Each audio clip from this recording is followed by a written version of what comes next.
স্ত্রী আফরা ইবনাত খান ইকরার আত্মহত্যার প্ররোচনা মামলায় আত্মগোপনে থাকা ছোট পর্দার অভিনেতা জাহের আলভী এবার সামাজিক যোগাযোগ মাধ্যমে সরব হয়েছেন। মঙ্গলবার দিবাগত রাত 10টা 49 মিনিটে নিজের ফেসবুক অ্যাকাউন্টে নিহত স্ত্রীকে নিয়ে এক আবেগঘন ও আক্ষেপের স্ট্যাটাস দিয়েছেন তিনি। সেখানে তিনি সমাজ ও চারপাশের মানুষের দ্বিমুখী আচরণ নিয়ে নানা প্রশ্ন তুলেছেন। ইকরাকে উদ্দেশ্য করে আলভী তার পোস্টে জানতে চেয়েছেন, আজ ইকরার জায়গায় তিনি মারা গেলে সমগ্র পৃথিবী ইকরার বিরুদ্ধে যেত কিনা, তার পাশের মানুষ তখন ইকরাকে টেনে হিচড়ে নিচে নামানোর চেষ্টা করতো কিনা, সেই প্রশ্ন তুলেছেন এই অভিনেতা। একমাত্র সন্তান রিজিককে নিয়ে সাধারণ মানুষের দেখানো কান্নাকে মায়া কান্না আখ্যা দিয়ে তিনি লিখেছেন, সন্তানের প্রতি এত মায়া থাকলে তারা কি ভবিষ্যতের কথা না ভেবে নোংরাভাবে এইসব বিষয়ে প্রকাশ্যে আনতে পারত?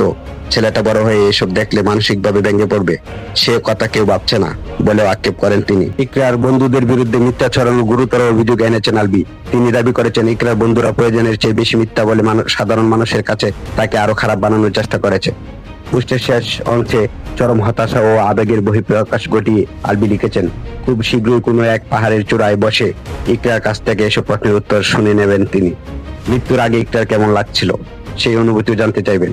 স্বামী স্ত্রীর মান অভিমান শেষে ইকরা ক্ষমা চাইলে তিনি জড়িয়ে ধরে সব ঠিক করে নেবেন এবং সন্ধ্যা গনিয়ে এলে দুজনেই একসঙ্গে হারিয়ে যাবেন। মামলার প্রধান আসামি হিসেবে আত্মগোপনে থাকা অবস্থায় এই অভিনেতার এমন আবেগঘন ও কিছুটা হতাশাগ্রস্ত স্ট্যাটাস নেট দুনিয়ায় এখন নতুন করে আলোচনার জন্ম দিয়েছে।